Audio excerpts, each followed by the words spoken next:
So for my job shadow, I ended up shadowing an MRI technologist. The first thing we're going to get into is what do MRI techs actually do.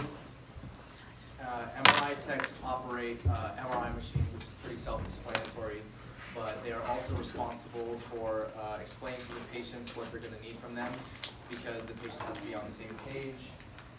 It's okay. And have to be on the same page as them, and must remain still in the MRI machine so that the images come out clear. They then have to position the patient in the machine or scanner so that they're scanning the correct body part. And finally, they're going to need to monitor the images during the MRI to make sure they're coming out the way that they should. So this right here, for those of you guys who have never seen an MRI machine, this is what it typically looks like. This one's kind of fancy, but I'm going to show a video now that quickly explains how an MRI machine works. Is that here? It's in the speaker notes. So you're going to have to escape and then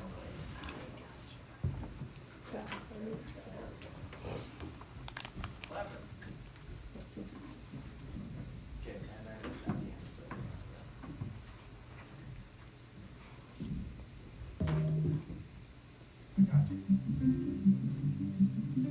Oh my goodness. I just did that. That was me. That was me. I got to the ending. Now you guys know the ending.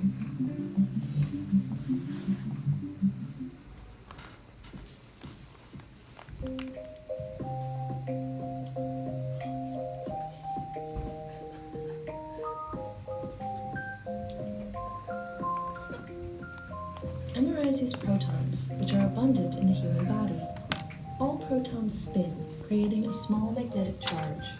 When a strong magnetic field is introduced, as is the case in an MRI machine, the protons align with that field. The MRI technician then introduces a radio frequency pulse that disrupts the proton and forces it either into a 90-degree or 180-degree realignment with the static magnetic field. Since the radio frequency pulse pushed the proton against its nature, once this pulse is turned off, the protons realign with that magnetic field, releasing electromagnetic energy along the way. The MRI is able to detect this energy and is able to differentiate various tissues based on how quickly they release energy after the pulse is turned off.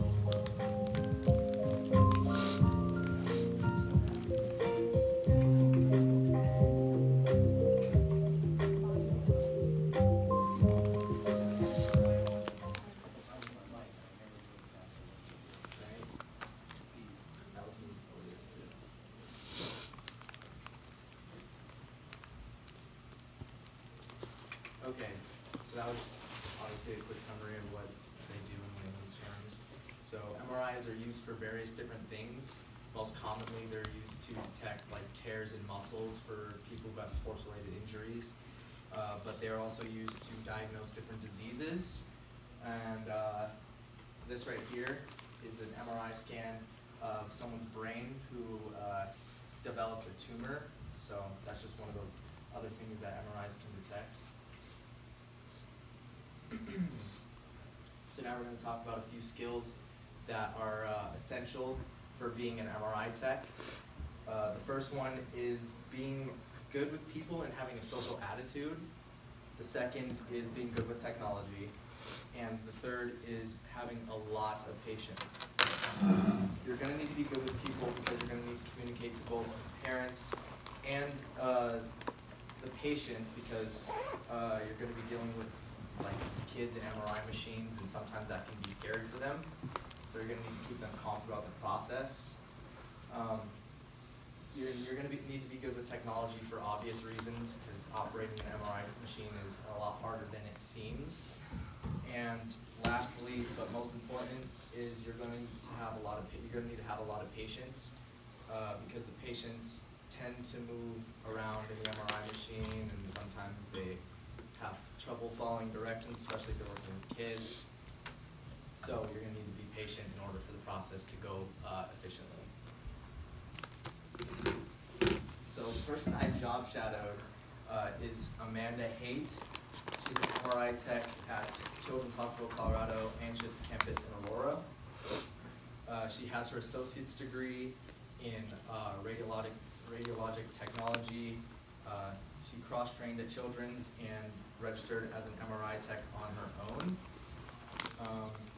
She told me that she got into imaging because she had suffered a torn shoulder in a car accident when she was younger, and she wanted to help other individuals who are going through the same thing and kind of help them get a good diagnosis of what's wrong with them.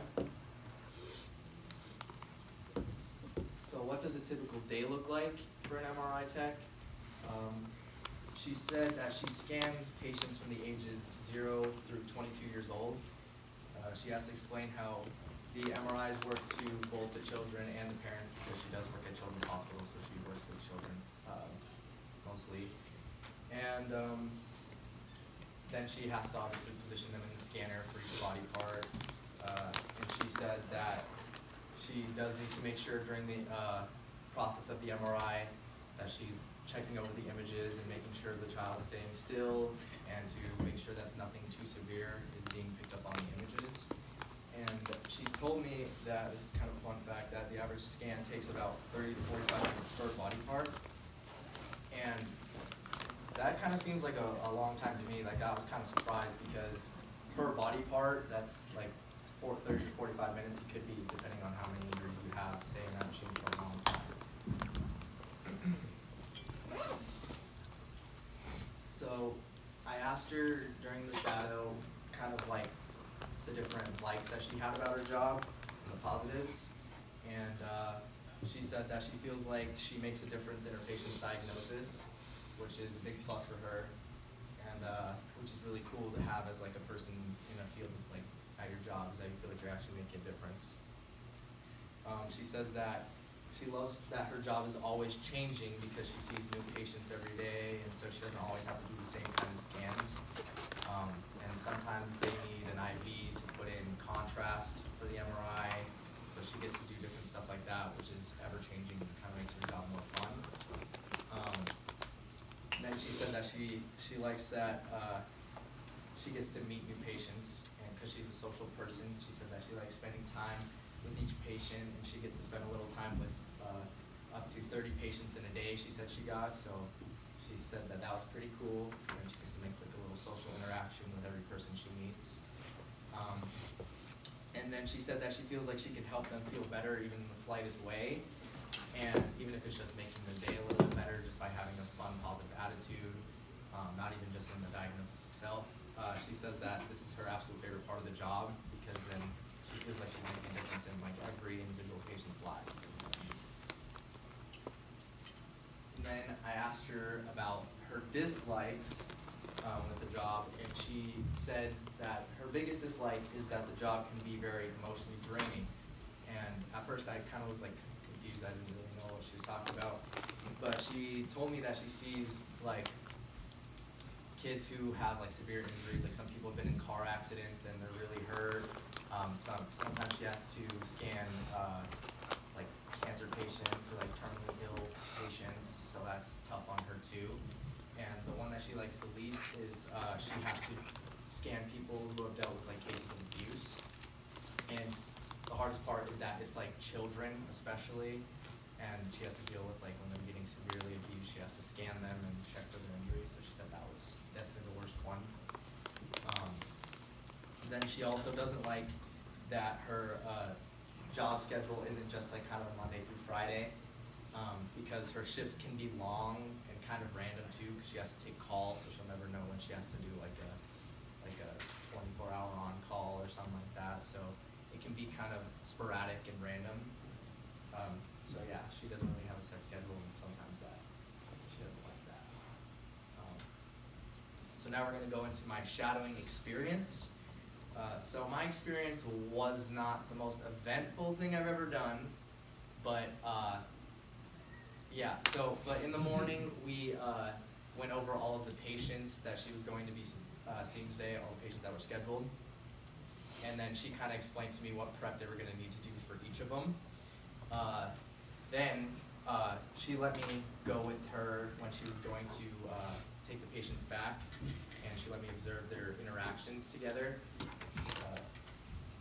unfortunately, I was not allowed to go in the actual room with the MRI machine, so I couldn't look at all the different components of the machine and learn the different process of positioning the patient or whatever. So that was unfortunate.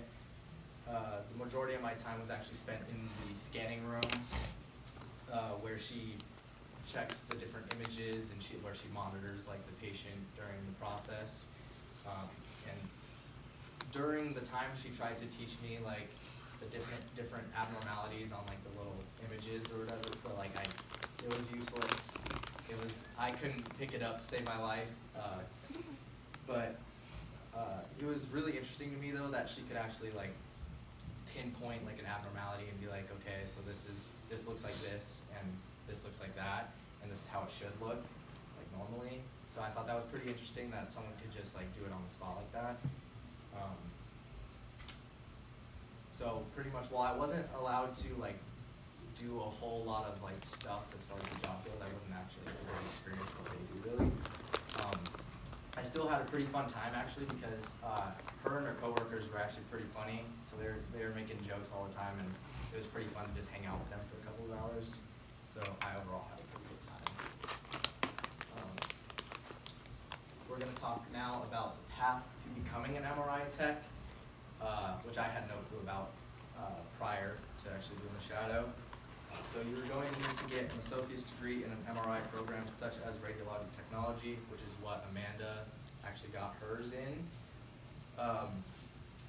Before beginning MRI specific classes, you're going to need to just take like your basic science classes, like biology, physics, anatomy, and some other MRI courses include MRI physics, MRI procedures, and MRI pathophysiology.